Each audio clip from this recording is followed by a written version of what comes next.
Okay, Trig kids, let's just review or continue with this last example from section 6.3, and then you can begin working on homework problems,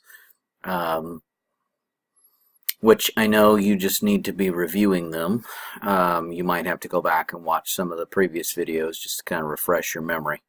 But Jane's riding on a Ferris wheel with a radius of 30 feet. As we view it in figure 6.33, the wheel is turning counterclockwise. Alright, so it's moving counterclockwise at the rate of 1 revolution every 30 seconds.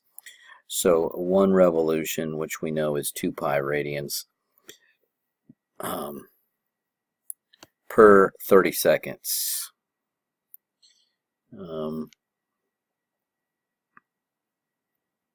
So that would be pi over 15. Oops, sorry, can't write. 15 rad per second. Boy, that's a horrible looking one there. Woo. Pi over 15 radians per second, which will come up later in the problem. So the angle at which you're moving through this is going to be, now think about, distance equals rate times time. Okay, well, we can do the same thing with the angle.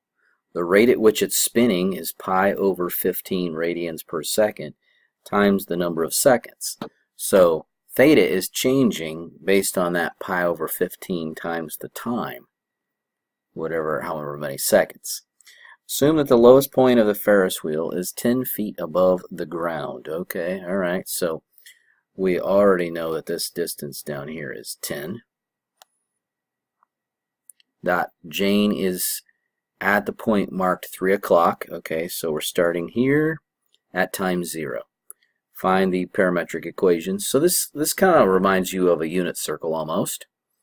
All of the x points on the circle, remember, you could think of this as a triangle, right? So we could, it's got an x value and a y value. Obviously, that particular y value, this is already from here down, that's already 40 feet, right? Because it's got a radius of 30 plus another 10, so we're talking 40 feet above the ground. And then the y just goes above that, Obviously the max would be 70, but we can relate, as we have done in the past, we can relate y to theta, right? We can talk about it being 30 sine theta.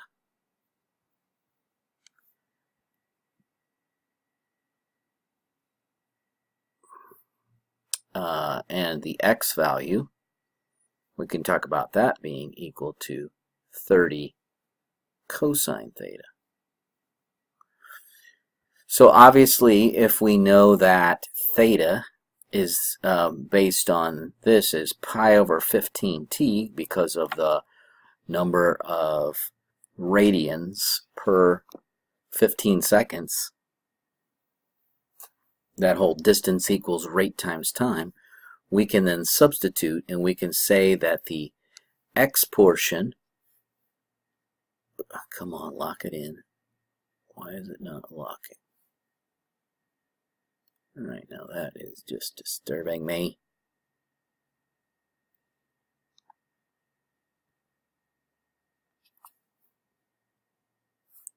Okay, recover. Hold on. So to finish this example, x equals 30 cosine pi over 15t. Notice that we just simply replaced theta with pi over 15t. That is the x coordinate. It's based on the triangle and the speed at which that angle is changing. Well, So the y is pretty similar, but it's got one extra part. So this looks pretty much the same, but then it's got an extra plus 40. Where's that coming from?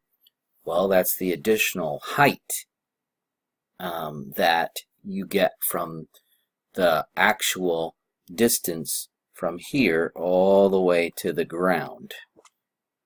It's the y value of the coordinate plus, and of course once you get all the way down to here somewhere, you're going to have a negative y value plus the 40, which is why it's going to be getting smaller. Of course, it'll never go below 10 because 10 is the lowest it could be, you know, even if you get down to the bottom of the wheel. This would end up giving you negative 30, and then the plus 40 would give you a 10. So as you can see in the rest of this question, they say find parametric equations. We did that. Use them to find Jane's position 22 seconds into the ride. So we would plug 22 in, and they show in the solution that when they plugged in 22, they found out that you were left of the center by negative 3.14 feet, and you were above the ground 10.16 feet. So you must be pretty close to the bottom. You're either at the, you're either almost to the bottom or you just passed the bottom. But since we know that we're left of the x-axis, as you're coming around, you're somewhere down here. You're left of the x-axis, but real close to the bottom. You haven't gotten to the bottom yet.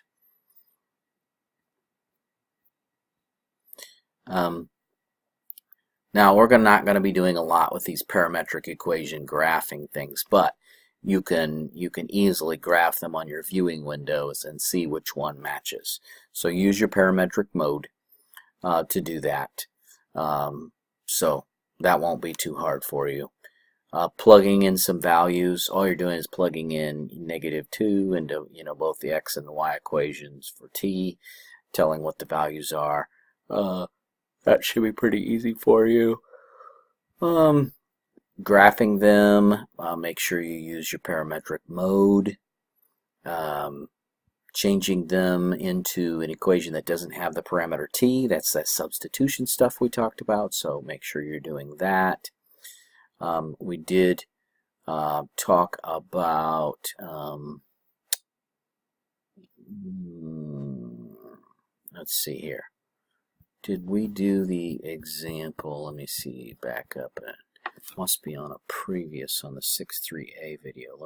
So we did talk about this particular video, and you would need to, or example I should say, in the last video, example 4, where you had x in relationship to cosine and y in relationship to sine. That's giving you a circle. And so then you would need to use the x squared plus y squared equals r squared.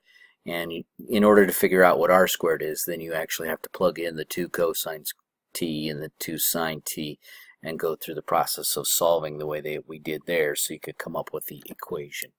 So I noticed that in the 6.3, when you guys get down to the homework questions, you'll start getting into some of those down here toward the bottom. So just use that example 4 to help you with that, and then you'll get into the example 5 when I showed you how to do that with a line segment. So use your old video to help you, and then of course some of these start getting into the equations with 9 and 10. So definitely if you have any the hitting the baseball questions, definitely look at example 9 for that. And I don't think I need to do any more video for now, but work on your homework questions from section 6.3 together, and then I will give you some more notes to work on in class tomorrow.